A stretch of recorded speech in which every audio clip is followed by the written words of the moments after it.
The night sky over Lagos was heavy with rain, the kind that drummed against the roof and poured down the gates like a warning from heaven. Inside the grand mansion, the lights glowed warmly, but at the entrance stood a scene that was anything but warm. Chief Adewale, tall and broad, his face hard with anger, shoved a small bag into Amara's hand. She was only 14, trembling in her thin dress, the rain soaking her hair and clothes. Her lips quivered, but she held back her tears, refusing to give him the satisfaction. "Leave this house. You are nothing here," Adewale said coldly, his voice cutting through the storm. Behind him, at the doorway, Chinelo stood frozen. Amara's mother clutched her wrapper tightly around her shoulders, her face pale with fear. Her eyes darted from her husband's stern face to her daughter's pleading ones, but she said nothing. Guilt weighed heavy in her chest, yet fear chained her tongue. She knew what she should do, but she couldn't. Amara looked at her mother one last time, hoping for a word, a touch, anything. But Chinelo lowered her eyes, unable to meet her daughter's gaze. That silence hurt more than the rain, more than the insult. The gate clanged shut behind her, and Amara stood outside, water dripping down her cheeks. She clutched her small bag to her chest. Her heart burned, not with defeat, but with a promise. "This won't be the end of me," she swore silently. And with that vow, she stepped into the storm. Before the storms and betrayals, Amara's life was soft like the morning sun. She was born into love, wrapped in the gentle hands of her late father, a man who treated her like his little princess. In those days, the mansion was not just a big house with tall gates. It was a home. Laughter echoed in the corridors, and the smell of her father's favorite pepper soup often filled the kitchen. He would lift her high on his shoulders, telling her stories about how she was destined for greatness. At night, he tucked her in and whispered prayers over her. Those memories stayed bright in her heart, a safe place she would always run to when life became cruel. Her father's death came like a sudden wind, shaking everything she knew. The house grew quieter. Her mother cried often, and Amara tried to be strong, though she was just a child. For a while, it was just the two of them, mother and daughter, holding on to each other, finding comfort in their bond. Amara believed that no matter how hard life became, her mother would always protect her. Then Chief Adewale entered their lives. At first, Amara thought he would bring back the laughter her mother had lost. He was wealthy, respected, and carried himself with an air of power. But very quickly, she saw another side. He was strict, quick to anger, and his arrogance filled every corner of the house. He had children from his previous marriage, and whenever they visited, Amara felt invisible. They received the best food, the best clothes, and his constant attention, while she was pushed to the background. The mansion that once felt warm turned cold. The dining table, once filled with smiles, became a place of silent battles. If Amara spoke too much, Adewale would cut her off. If she made a mistake, he scolded her harshly, sometimes in front of others. He began to control everything, where she sat, how she dressed, even how she spoke. Her mother's silence only made it worse. Amara noticed small changes at first. Her clothes were replaced with cheaper ones, while Adewale's children wore fine fabrics. Her plate was smaller, her portions fewer. She was asked to run errands, clean up after the others, and stay out of the living room when visitors came. She would look at her mother, silently begging her to say something, to fight for her. But Chinelo always looked away. That was how the seeds of jealousy and pain were planted in Amara's young. She watched how Adewale praised his own children, how he looked at them with pride, while he treated her like she was nothing more than a burden. She tried to hold on to her father's love, the memory of those nights filled with laughter and prayer. But every day it grew harder. The mansion that once gave her joy had become a cage, and slowly, she realized that the home she thought was hers no longer belonged to her. Chinelo had once been a woman full of laughter and grace, but after her husband's death she became a shadow of herself. Life had been cruel to her, and when Chief Adewale came with his wealth and promises of security, she clung to him. In her heart, she wanted to believe she was protecting Amara by marrying him, but in truth, fear ruled her choices. She feared poverty, feared being left alone, feared the shame of struggling again. So she stayed silent, even when that silence cut her daughter deeper than any insult could. Amara felt this silence every single day.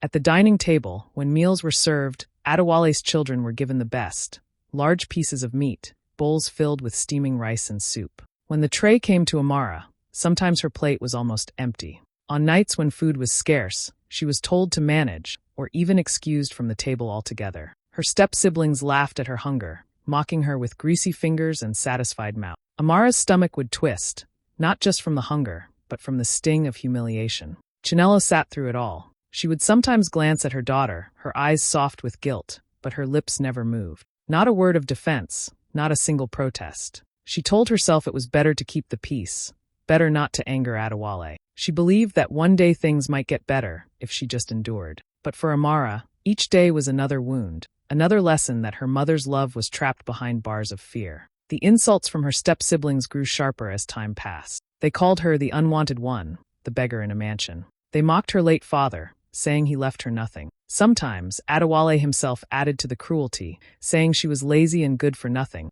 not fit to carry his name. The words cut, but what hurt the most was the way her mother looked down at her lap, pretending not to hear. Amara's chores piled higher than her small hands could handle. She scrubbed floors until her fingers blistered, washed piles of clothes under the hot Lagos sun, and served her step-siblings as if she were a maid, not a daughter of the house.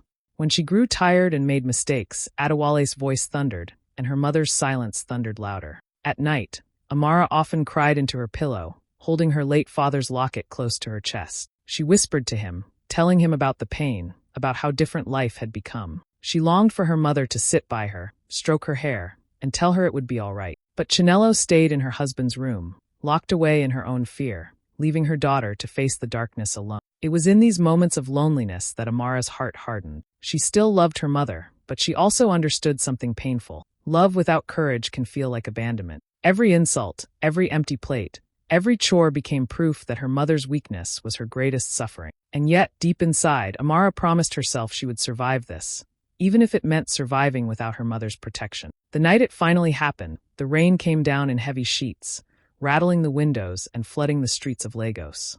Inside the mansion, the dining room glowed with light. Chief Adewale had invited important guests, business partners, friends, people he wanted to impress. The long table was filled with food, laughter, and clinking glasses. Amara stood quietly at the corner, hoping to go unnoticed, as she often did when people came around. But Adewale noticed her. His sharp eyes caught her standing there, holding a tray she had been ordered to serve. He frowned, then smirked in front of his guests.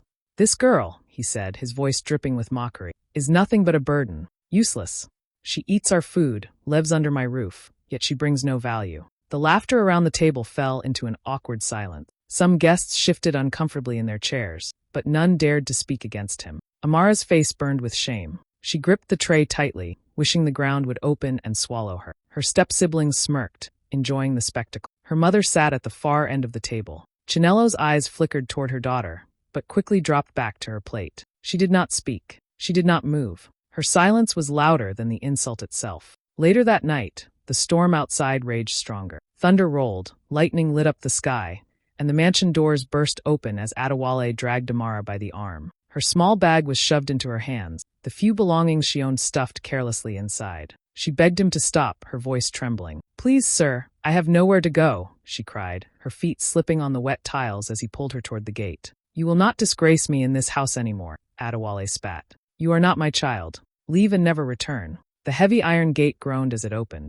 The rain slapped her skin like icy hands. Adewale shoved her out, and she stumbled onto the muddy ground. Her bag dropped, spilling a few clothes into the water. She scrambled to pick them up, her fingers shaking, her tears mixing with the rain. "Mother!" she cried, turning desperately toward the doorway. Chinello stood there, her wrapper clutched tightly around her, her body trembling. Their eyes met.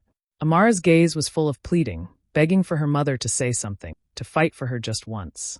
But Chinello lowered her head. She could not look at her daughter. That silence broke Amara more than Adewale's shove. With her heart tearing inside her chest, she clutched her small bag and reached for the only thing that gave her comfort, her late father's locket, resting against her skin. She held it tightly, as if it could shield her from the storm. The gates clanged shut behind her, the sound echoing like a final verdict. Alone in the pouring rain, soaked and shivering, Amara walked away. Every step was heavy with pain, but inside her heart, a fire lit. Through the tears and thunder, she whispered to herself, "This won't be the end of me."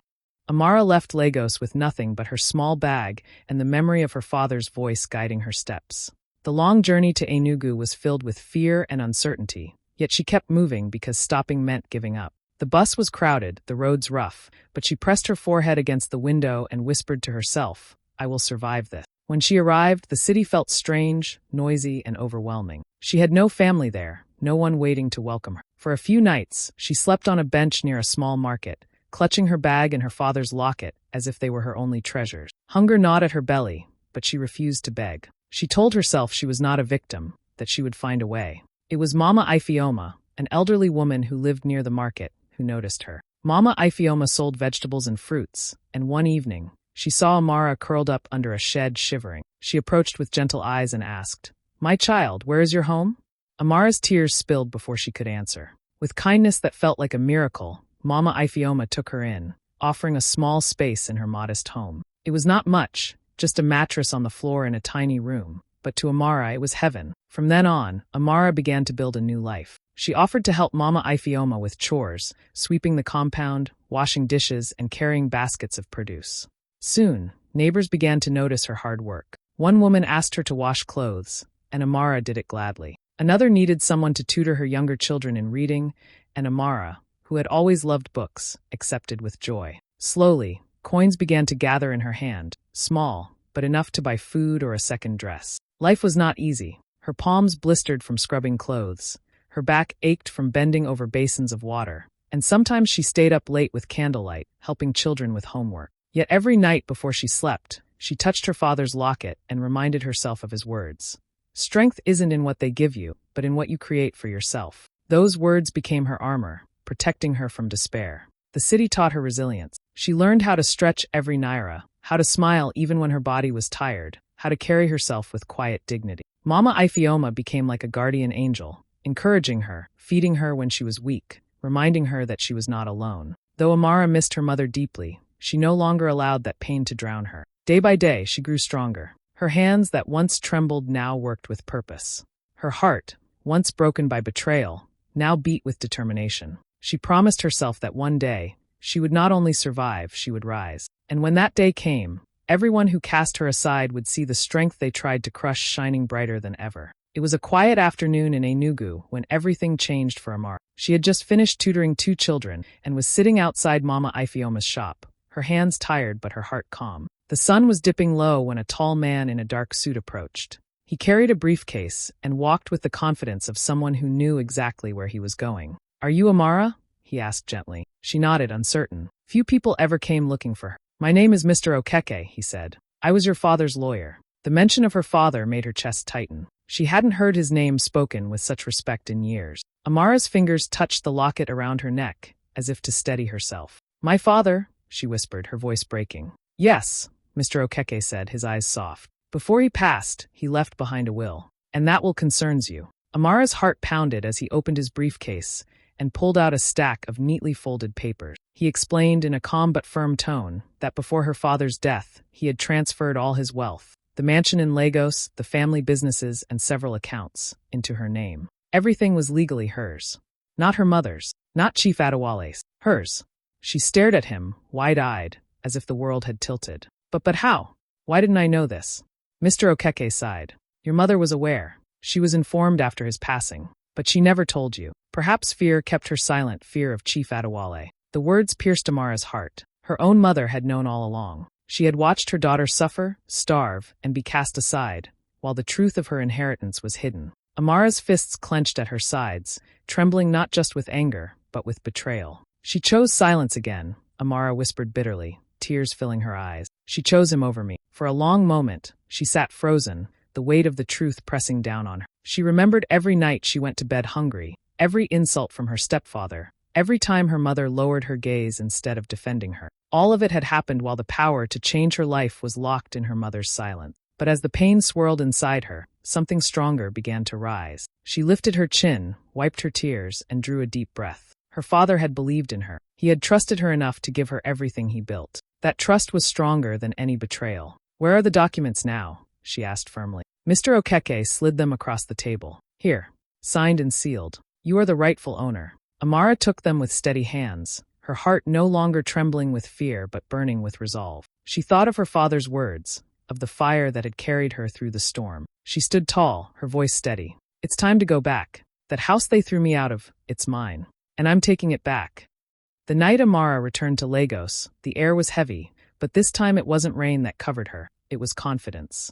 She stepped out of the taxi in front of the tall gates of the mansion, the same gates where she had once been thrown out like trash. Only now she stood taller, her clothes neat and graceful, her head held high. The small girl who had cried in the rain was gone. In her place was a young woman with fire in her eye. She pressed the gate open without hesitation and walked into the compound as if she had never left. Inside, the mansion was lit up for dinner. Laughter and chatter spilled from the dining hall. The same long table where she had once been insulted was now filled again with food, drinks, and the same people who had once watched her humiliation. Amara's footsteps echoed on the marble floor as she entered. The room grew quiet, heads turning in shock. Chief Adewale was the first to speak. He leaned back in his chair, a mocking smile spreading across his face. "Ah, look who has returned," he said loudly. "The beggar girl. Did the streets finally chase you away?"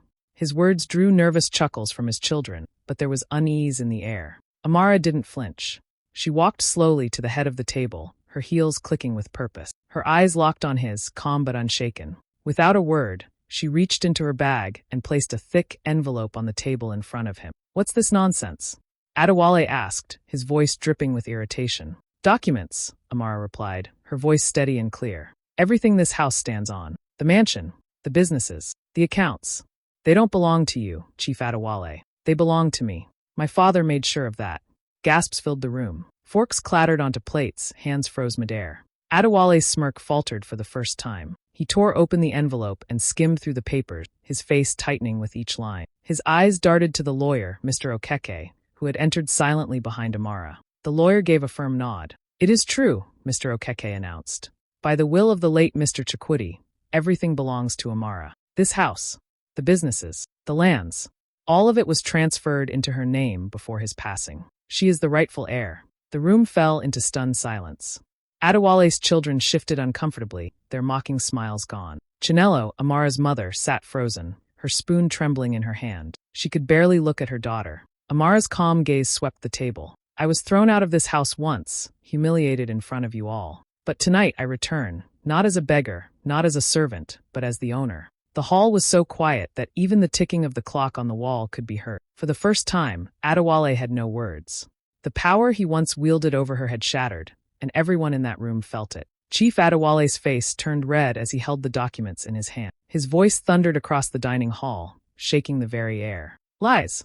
All lies. Do you think you can walk into my house and trick me with fake paper?" He slammed the table, making plates rattle and glasses spill. His children flinched at his anger, but no one dared to speak. Mr. Okeke, calm as ever, stepped forward. "These are not fake, Chief. They are legally binding, signed, sealed, and registered. The will of the late Mr. Chukwudi cannot be challenged. Everything here belongs to Amara." Adewale's eyes widened in disbelief. His hands trembled as he shuffled through the papers again, desperately searching for a mistake, a loophole, something to hold on to. But the truth stared back at him from every page. The name on the ownership documents was not his, not Chinelo's, not even his children's. It was Amara's. "This is nonsense," he roared, his voice cracking. "I built this house. I fed this family. You built nothing," Mr. Okeke interrupted firmly. "All you did was live under another man's roof. And now the true heir has returned." The words hit harder than a slap. Adewale turned to his children for support, but instead of loyalty, he met their disappointment. His oldest son pushed back his chair and muttered, "So all this time we lived off what wasn't yours?" Another shook her head, her eyes filled with shame. They could no longer defend him. A heavy silence filled the hall, broken only by the sound of the rain beginning again outside. For years, Adewale had ruled with arrogance and control, but in that moment, he looked smaller, weaker. His pride, the very thing that made him feared, was crumbling before everyone's eyes. He tried one last time to hold on. "Chinelo," he barked, pointing at his wife. "Say something. Tell them this is false." But Chinelo could not speak. Her lips quivered, her eyes wet with tears, and still she lowered her gaze. She knew the truth. She had always known. Amara stepped closer, her voice calm but sharp like a blade. "You called me useless. You threw me into the rain. You thought you owned everything here. But tonight, Chief Adewale, you own nothing. This house, these lands, these businesses, they are mine. And no amount of shouting will change that." The words struck him down more than any physical blow could. He staggered back into his chair, his breathing heavy, his hands shaking. His children looked at him with a mix of anger and pity. The man they once feared now looked powerless, stripped of everything he had used to control others. For the first time in his life, Chief Adewale realized he had no authority, no wealth, no pride to hide behind. The mansion that had once been his fortress was no longer his. It belonged to the very girl he had thrown out, and nothing he did could take it back. Chinelo sank into the nearest chair, her body shaking, her hands covering her face as tears streamed down. For years, she had carried the weight of her fear, convincing herself that silence was protection. But now, seeing her daughter standing tall, owning everything she had been denied, guilt and shame crashed over her like a tidal wave. Amara, my darling child, she whispered, her voice breaking. I am so sorry. I should have protected you. I should have spoken up. I was weak. I was afraid, and Her words choked off as she sobbed uncontrollably, her body racked with regret. Amara watched her mother carefully. The hurt in her chest was still raw, and the memories of betrayal pressed heavily against her heart. She remembered the nights she cried alone, the meals she was denied, the insults she endured. But she also remembered the fire her father had instilled in her, the strength that had carried her through the storm. She took a slow breath and stepped forward. It's been hard, Amara said softly, her voice steady, but I am not angry in a way that will destroy me. I understand fear, but I also understand what it does when it takes over. She knelt beside her mother and gently placed her hands on Chinello's shoulder. I forgive you, mother, but forgiveness doesn't mean forgetting. I will not let the past dictate who I am today. Chinello looked up through her tears, her eyes wide with relief and disbelief. Amara, thank you. Thank you for forgiving me. I was a coward. I see it now. I see everything I lost and what you suffered. Amara pulled her mother into a tight embrace, holding her close as though she could absorb some of the years of pain and fear. Chinello sobbed into her shoulder, letting herself be comforted by the daughter she had once failed to protect. In that moment, there was love, there was healing, but there was also clarity. Pulling back slightly, Amara's expression hardened, but her voice remained calm and measured. Mother, one thing must be clear. Adewale cannot stay here. He cannot have any part of this home or your life anymore. I have forgiven him for what he did to me, but that does not mean he has a place in our lives. He must leave. Chinello nodded, her lips trembling. Yes, you're right. I will make him leave. I was too afraid before, but I see now. I see how wrong I was. Amara looked around the room, at the people who had once seemed untouchable, and felt the power of her own strength. She had endured betrayal, neglect, and cruelty. She had survived on her own, rebuilt her life, and now she was taking back what was hers with grace and dignity. Together, mother and daughter stood, united not by the past but by the choices they would make now. Amara's heart was still heavy with memories, but it was also light with purpose. She had forgiven, she had healed, and she had drawn a line that would protect both herself and her mother from the darkness of the past. For the first time, the mansion felt like a home again, not because of wealth or power, but because of love and courage. The mansion, once a place of pain and betrayal, had been transformed. Amara had spent months restoring every corner, not just with paint and polish, but with love and care. She had opened its doors to girls who had no home, no one to guide them, and no one to believe in them. She taught them, fed them, and gave them a place where laughter replaced fear. The walls that once echoed with insults now rang with giggles and song. Amara walked through the corridors, touching the polished railings and remembering the nights she had cried alone in these rooms. She paused at the dining hall, where she had once been humiliated in front of guests, and now it was full of girls sharing stories and helping each other with homework. Every corner held a memory of pain turned into purpose. She stepped into the courtyard, the same wet, cold space where Chief Adewale had thrown her out years ago. The rain no longer held terror, but freshness, like the world itself had been washed clean. She looked up at the tall gates, feeling the weight of the past lift from her shoulders. Her heart swelled with pride and peace. Amara's eyes wandered across the mansion she now truly owned, and she smiled softly. She had survived hunger, humiliation, and betrayal. She had built a life from nothing, and in doing so, she had created hope for others. This house was no longer just a building. It was a symbol of strength, courage, and triumph. Standing tall in the courtyard, feeling the wind on her face, she whispered to herself, loud enough for the memory of her pain to hear. He kicked me out of this house, but destiny brought me back as its queen.